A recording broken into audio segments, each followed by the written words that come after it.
So I got two questions for you. Well, based on what you're saying, is like this gang from 1934 probably into 1936.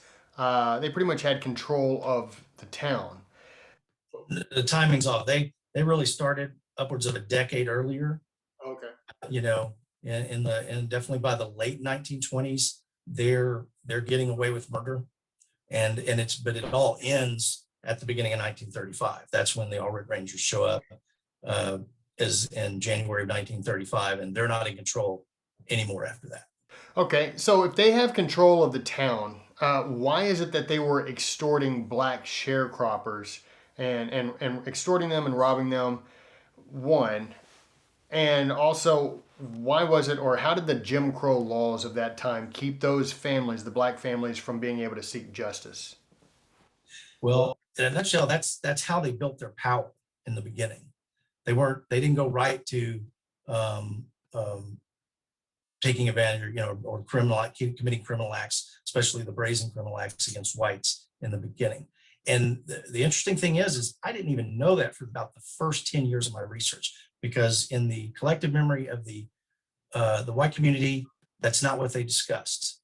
They talked about the types of crimes being committed that I ended up finding actual court records that corroborated, but they didn't mention that the primary victims of those crimes were members of the black community. They just didn't say one way or the other.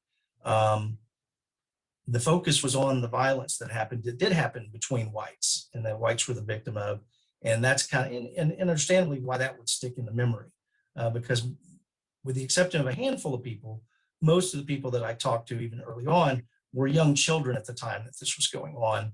Only a handful were adults, though I did get the benefit of talking to a number who were in fact young adults when this happened, and were in their 90s, in the early 2000s when I was able to go there.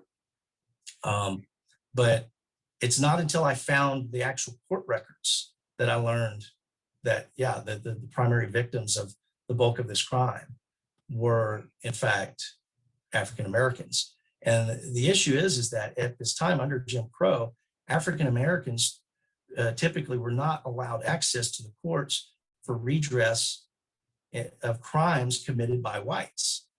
In other words, a black person, if they went and tried to file charges, tried to make a complaint to the local police, during Jim Crow, and says, this white guy, committed this crime against me, they're just going to be ignored.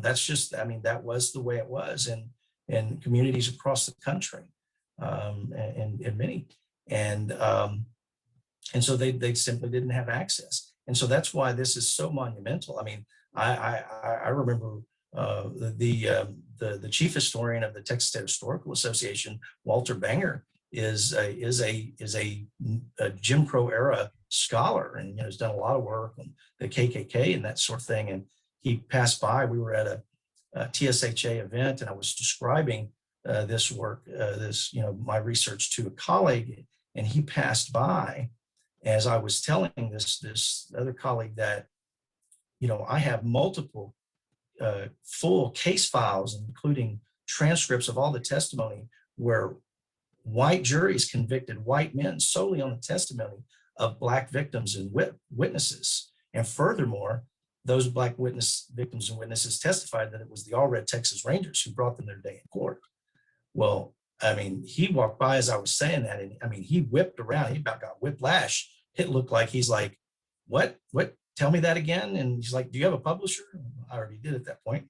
I appreciated the interest, but that just tells you, and other colleagues, when I would give that rundown to them, they're just astounded, because it's not something that they've ever heard before from this period, that would even be allowed to happen. But it did, and like I say, I've got the court records to prove it, and I've got the testimony from those victims and witnesses to prove it.